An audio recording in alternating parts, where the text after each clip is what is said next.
Hello, sports fan, and welcome to the Packs for Breakfast All-Star Team. 1990 and 91 won't go away. Look at them, they're back. Look at this horrible card. It's back. This horrible looking card.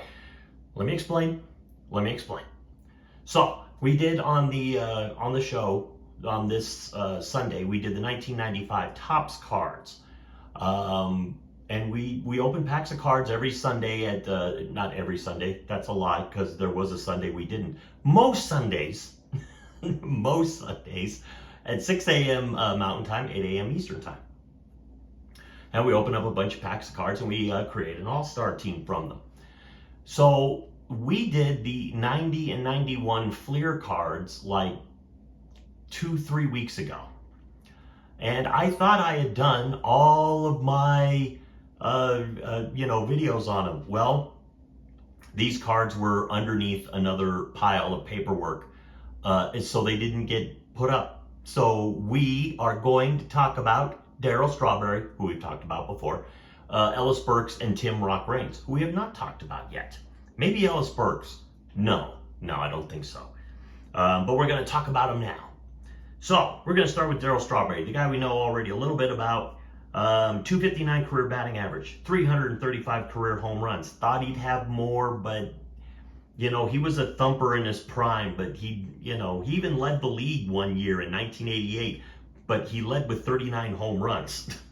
He had 1,000 career RBIs on the dot and 221 career stolen bases. So it was pretty fleet of foot.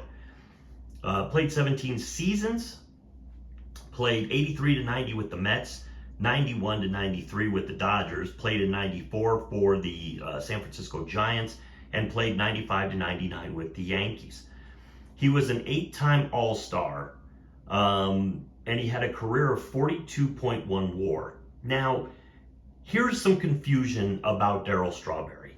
If you look up a lot of his stats, and I'll admit, I looked at his Wikipedia page, it says he's only a 3-time World Series champion, 86, 96, 99. Well, 96 and 99 were Yankees years. Well, in 1998, the Yankees won the World Series. Darryl Strawberry was on that team, but Darryl Strawberry did not play in that World Series, but he does technically have a World Series ring.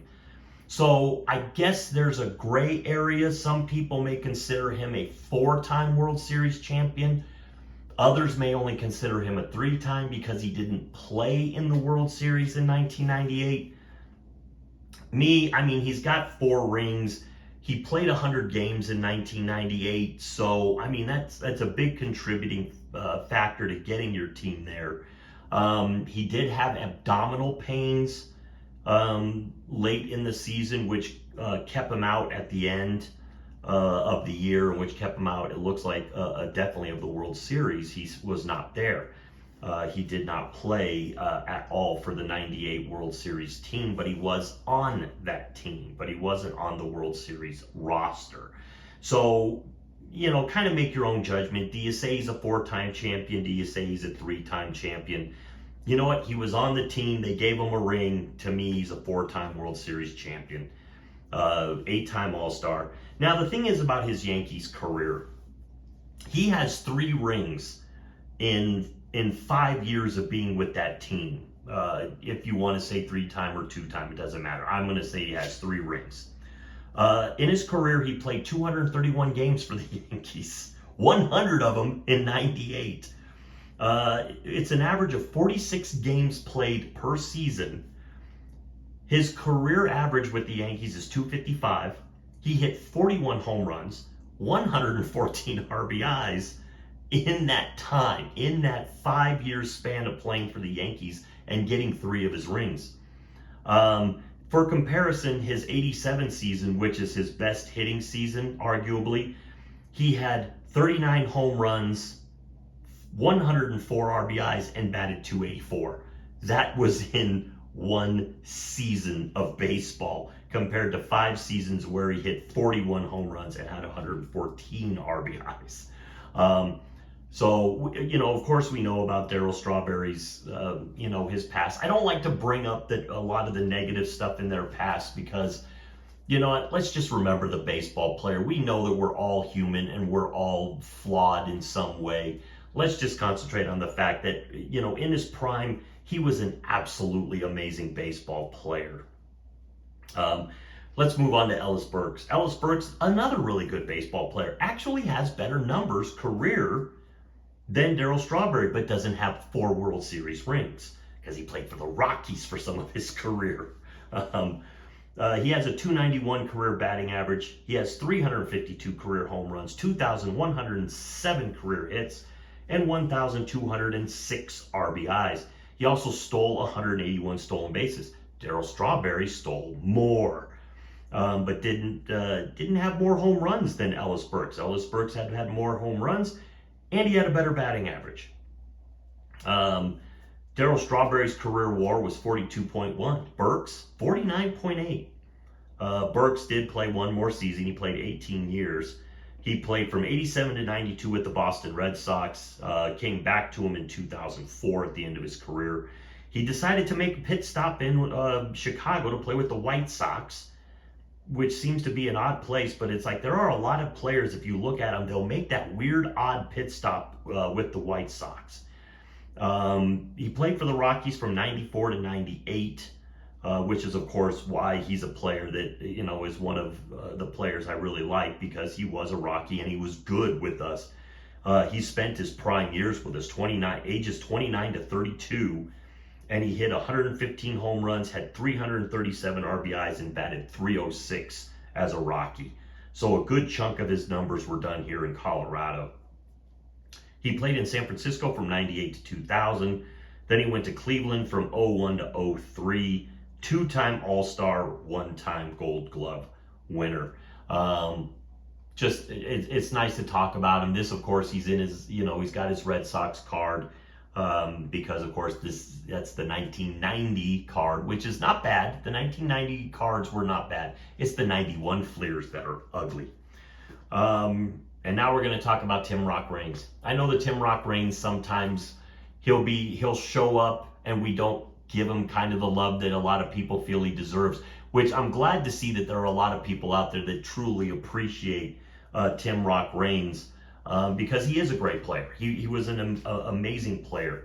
.294 career average. Probably what dips him down a little bit in maybe people's eyes. He was a thicker dude, but he only had 170 home runs. But he made up for it with incredible speed. 808 stolen bases. 990 career RBI, so almost 1,000. But he did have 2,605 career hits and a WAR of 69.4 career. He played 23 years in the MLB, spent 79 to 90 with Montreal, played for him again in 2001. Once again, pit stop with the White Sox, 91 to 95, spent some decent amount of years there. Then he went to the Yankees, 96 to 98. Now in 98, Tim Raines did not get a hit, or even an at-bat in that 98 World Series, but he is considered a World Series champion because he was on the roster at the time. He also got a ring in 2005, but as a coach. He was the NL batting champ in 1986, and he was a 4-time stolen base leader, so very fast. I don't know if he got those during Rickey Henderson years or Vince Coleman years because Vince would have been the guy that would have been taking them from him when he was in the National League. He was voted into the Hall of Fame in 2017 on his 10th ballot with 86% of the vote. Now, I told you about the fact that Darryl Strawberry got 3 out of his 4 World Series rings with the Yankees and had a very lackluster career there. Tim Raines spent 3 years with the Yankees, got 2 rings because he was gone in 99 from them, because in 99 he went to the A's. He played for Baltimore in 2001, back to Montreal, and then he went to Florida in 2002. But Tim Raines, 3 years, 18 home runs. He did have more RBIs than Darryl Strawberry, and he did play slightly more games, 11 more games in those 3 years. He averaged 80 games a season, and he did bat .299 in his career with the Yankees. So, there are some, these are definitely some great players that are up on there. And Tim Raines is deserving of his Hall of Fame. I'm glad that, they finally voted him in, on a 10th ballot. But he did make it. He is forever a Hall of Famer. Ellis Burks and Darryl Strawberry don't quite have the numbers. But they if there was a Hall of Very Good, they could be in that. And that's All-Star for now.